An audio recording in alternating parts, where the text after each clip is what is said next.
This is an interview with Midnite Hellion drummer True Rizzo on Monday, March 14th, 2022 by Nick Perkel. Now, True, tell me about getting your very first drum kit. I actually worked all summer long to get my very first set, which was a Tama Imperial Stars drum set. I worked at Burger King when I was 15, and I saved every penny to be able to afford the $800 drum set. I was actually $30 short at the end of the season. The owner had actually cut me a break on it, so because I was a kid and all.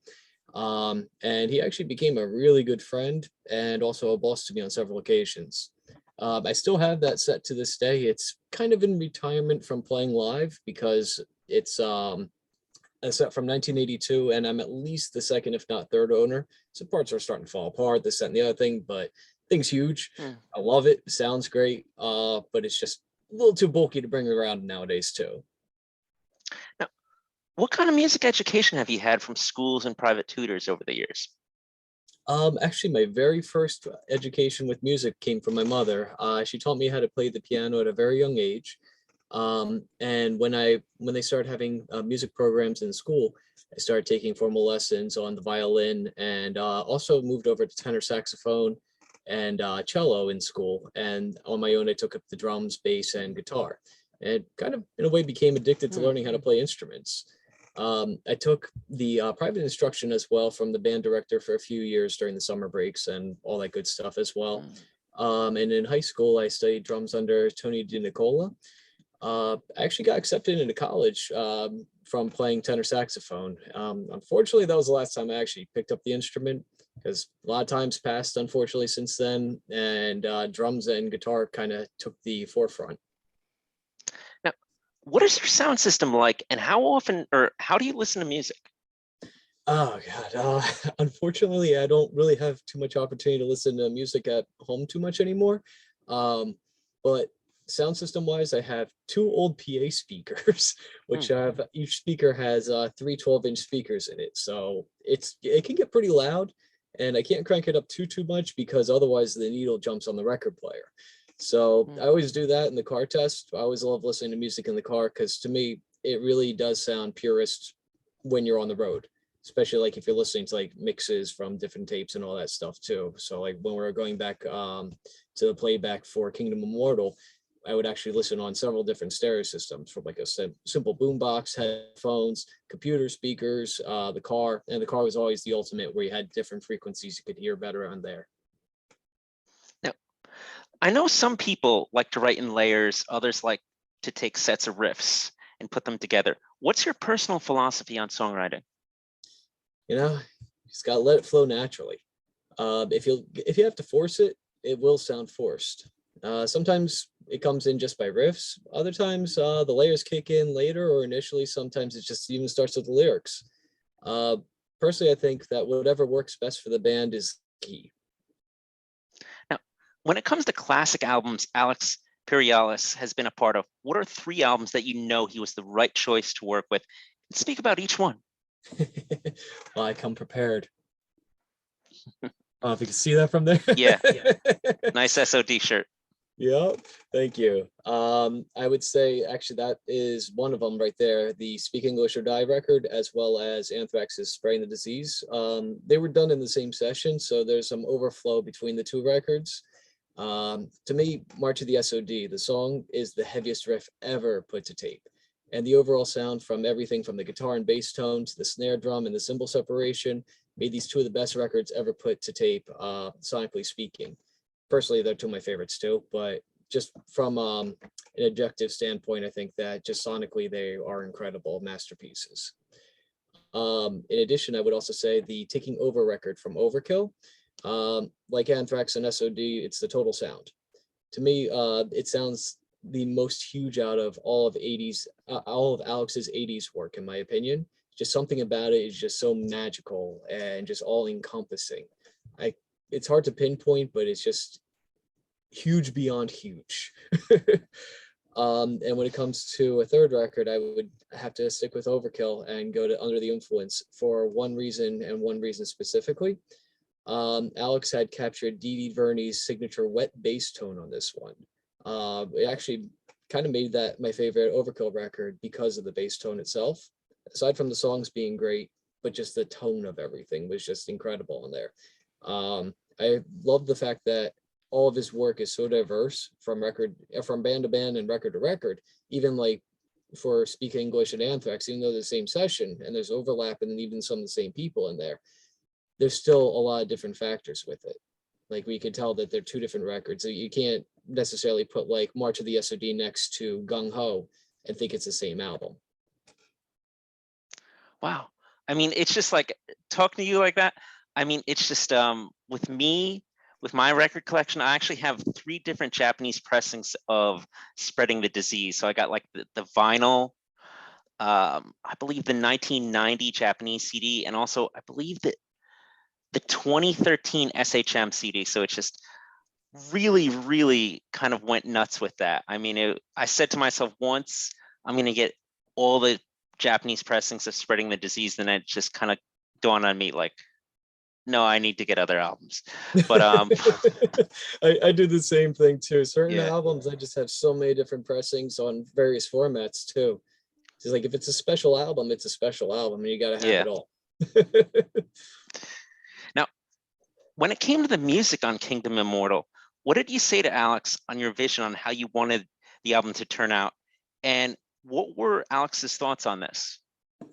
Very early on, we had discussed the sound and how we wanted it to be real, for lack of better terms, to be 100% music in terms of it being real instruments, no plugins, no sampling, just real instruments captured on a real physical mixing console. We wanted to make the record the way it was done in the old days, which was live in the studio, and that's exactly what we did. We didn't have a click track going, anything like that. It was just energy, and we really wanted to capture the energy. Alex was 100% on board with this and agreed completely it was the right direction to head in. We had a lot of fun doing this. Now, adding on that, so you're saying no songs in the album were done with a click? No, we didn't have a click track going at all. Like there was certain parts of like the double bass I had to put on a metronome just to make sure that everything was going on, like in Phantom Land and what was the other one? Not Rapscallion, I'm sorry. Resurrected. Those parts in there was just like, okay, just making sure the bass drum hits were nice and clean and consistent with that. Other than that, though, we didn't have the click track going at all. It was just all natural. And we rehearsed it so much beforehand that we had it really locked into the tempos. So when we're doing multiple takes of certain things, we had it all within the same time wave. Now, what tracks changed the most when it came to Alex's influence? Actually, all the pre-production was completed when we entered the studio, so nothing really changed in terms of the arrangements themselves. But what that meant was that we actually had more time to experiment with different sounds and instruments to get the right sound on the right part.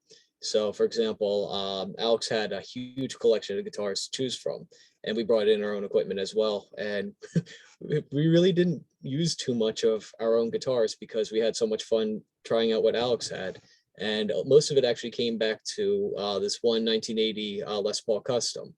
And that made most of the guitar tracks for the rhythm. It made one of the 3, I'm sorry, not one of the 3, almost every single lead take. But we also did change it up to be a different guitar for one of the rhythm tracks. So we did 3 rhythm tracks on each song on average.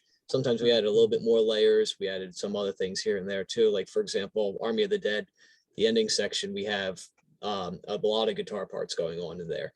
And we added the chimes. That was actually performed by one of Alex's students. So like a lot of times it would be, we had the ideas and he had the way to make it done, to get it done. So there was a lot of fun we had going back and forth. Like, hey, let's try this, let's try that. So, but yeah, to get back to your, the basic question of it all, like nothing really changed in terms of the original arrangement. It was just adding more color to it. Now, on the album, what's your favorite drum solo as well as guitar solo? Oof. You know, they're all my favorites, to be quite honest. It's really difficult to pick. If I had to narrow it down drum-wise, I'd have to say Rapscallion. It really just came out so heavy. Just something about that. It was just really, really nice and perfect and punchy and just captured the vibe of it all. Guitar solo wise, it's difficult to choose, but I probably would have to go with HMO. Now, I really dug Phantom Lord for the awesome guitar and drum solos towards the middle of the song. Tell me about the evolution of that track. That one, back in the writing process of that, our bassist Rich and I were in a writing session, and we recorded a bunch of ideas. I took them home with me and started arranging Phantom Land into the Guitar Pro program. And it got to a point where most of the ideas that we had at that point were set aside and not used at all, as other parts of the song just came naturally to me when inputting the tabs. So it actually got to a point where I had to hum ideas into a recorder real quick just so I wouldn't forget them while tabbing out the riffs and the arrangements. So it really just was one of the songs that came together completely naturally after the spawning from the original idea itself. And it just became something really, really cool. And the other cool part about it is there's a bunch of ideas that weren't used, so they'll be used for future compositions. Now, In Sickness and in Hell was my favorite track on the album. How'd this one come to be? Oh man, I love that song too. Hell, we love them all. Yeah. Rich came in with the riffs for that one, and I'd helped him with the arrangement. It really wasn't too much that changed, aside from the original idea that he came in with. Just a couple things here and there of like, okay, repeat this section, add this section, blah, blah, blah. But the riffs themselves were that. Originally, it wasn't going to be a bass intro, it was going to be a guitar intro. And with the bend in there, he's like, maybe I'm going to have to track it on the guitar myself because getting that bend right is going to be really, really tough. I was like, you know what, dude, why don't you just do it on bass? You know how to do it. You are the one that wrote that part. Just do it. And then that's how the bass intro came in. And it sounded perfect like that. Lyrically, my fiance Teresa came up with the lyrics and the vocal melody for that one too. It's a cool love song. Even bad boys have their soft sides. Now, how well attended and what were your thoughts on how the Lich King show in Baltimore was? Oh, dude, let me tell you how great it was to be playing back live again, man. Over time, Baltimore has really become our home away from home, and it was so nice to be welcomed back by them for our first concert since opening for MOD back in 2019. I can't believe it's been that long already, to be honest. The show was a two-nighter. We had played on Friday night, which was pretty close to capacity, and Saturday night was sold out by the end of the night. Oh man, we really missed this, and we really miss all of our friends in Maryland. It was truly a great night, and can't wait to get back there again before too long. Now, I noticed you were supposed to open for Japan's Loudness recently, but they called that off due to the visas.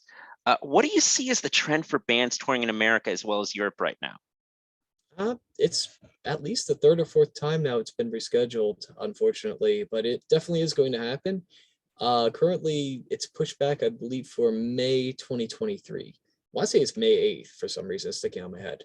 I think there's going to be, in general, a lot more focus on the home continents for the time being, especially for the smaller bands. I think eventually things will get back on track. It's going to be a little bit of time, but we're going to get there and it's going to be fun again. Now, what are your three biggest rarities in your music collection? I've got quite a lot of stuff. So biggest in terms of size, I'm actually expanding this beyond the three. So it's going to be the Kiss pinball machine. Is one of my biggest ones for a couple of reasons. That one is actually obtained by the late Johnny and Marcia Zazzola. They had it for, I think Johnny said he bought it in 1979 when it came out. And the cabinet itself is actually signed to both Johnny and Marcia from Ace Frehley when he was signed to Megaforce.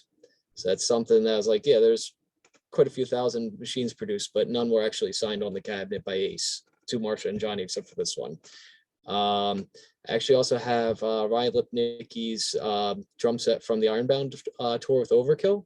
It had the custom wraps from the album cover on it. So it was a one-off piece. And at that point, he didn't want to take the wraps off and just do something else. So he decided to sell it and get another set because it looked so cool and special, And Overkill being one of my favorite bands, it was something I had to have. Price was right. He's in Jersey too. Why not? I also have an Overkill clock that I got from a friend of mine that she bought. She actually won on the boardwalk in Seaside, I think, back in the 80s. In terms of sheer rarity, I have an MOD shirt with Sergeant D on the front. It was actually predating the USA for MOD record.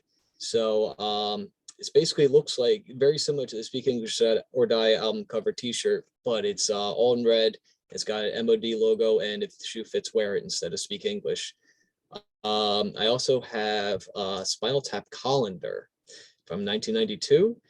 And toss up between the Overkill demos and the Killing Is My Business double album for Music for Nations. I actually have a couple of them right here for your viewing pleasure as well. I've got Power in Black demo. I don't know if you can see it. Wow. Back it up a little bit.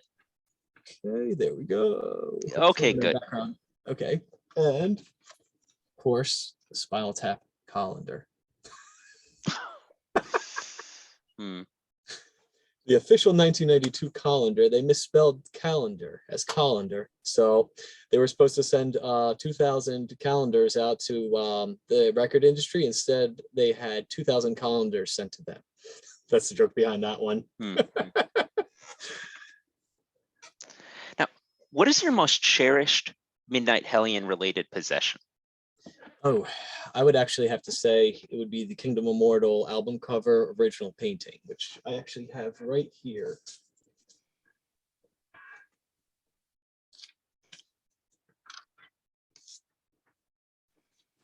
Oh, back it up a little bit. It's blending into the background. I can send you a better screenshot of it later too. Come on, camera. Work with no, just back it up a bit. It's blending into the background, I think, unfortunately. Yeah, it is. Does it help if I put over my face? Yeah. You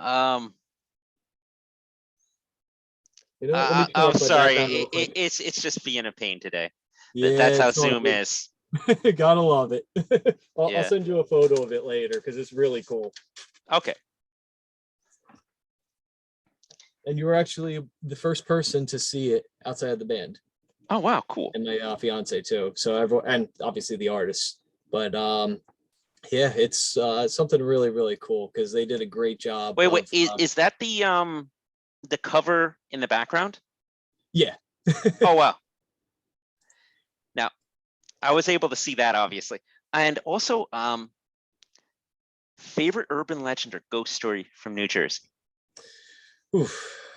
There's a lot of great ones. I'd have to say the Devil's Tower in Alpine. There's just a certain kind of creepiness and evilness that emits from the tower itself, regardless of the original intent for the tower. And just whenever you go by there, it's just like, yeah, you always get tempted to try it. Like, nah, I'm not going to tempt fate on this. I'm just going to drive around normally. Awesome.